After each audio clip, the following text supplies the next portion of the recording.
Hello, alright, guys. I have been keeping quiet all along about the case of Nnamdi Kanu. Not because I don't have anything to say, but because I feel like it's better to remain silent. Because I know how emotional and sensitive our Igbo brothers can be when it happens to be a case of anything related with Biafra, because they don't like to hear the truth of what is really happening. So, but before I go further to chip in with my opinion about his trial, I think this gentleman is playing the game using the word that says "Kama ihere game dogu ihi keme."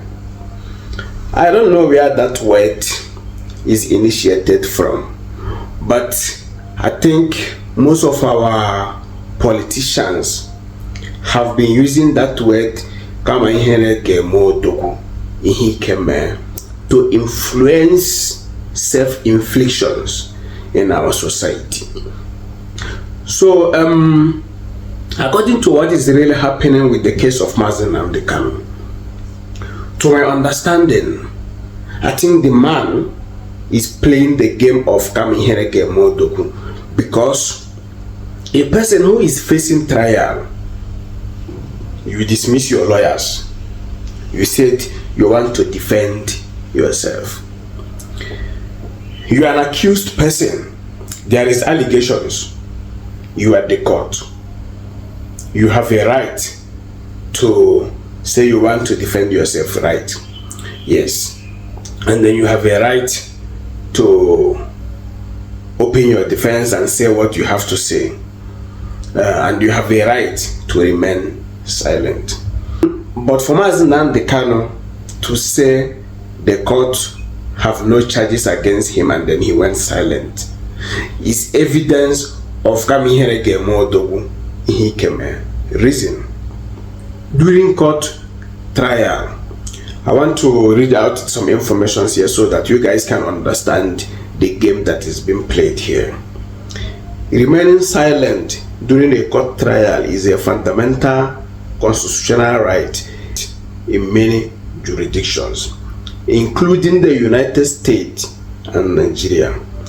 And it is generally means that your silence cannot be used as direct evidence of guilt. However, there are potential consequences and strategic implications that can affect the outcome of the case.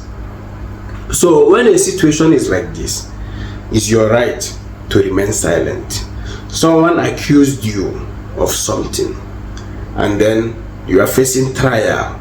You have a right to defend the allegations. Now you went silent.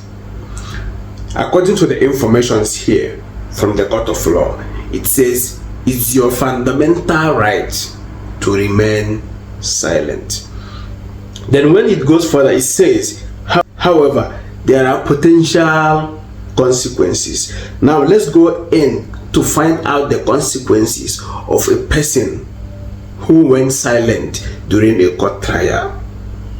The potential consequences can be a failure to report a prima facie case. In jurisdictions like Nigeria, if the prosecution establish a prima facie case enough evidence to point to the accused guilt, and the accused remains silent instead of offering an explanation, the court may be justified in concluding that the evidence is sufficient to prove guilt beyond reasonable doubt.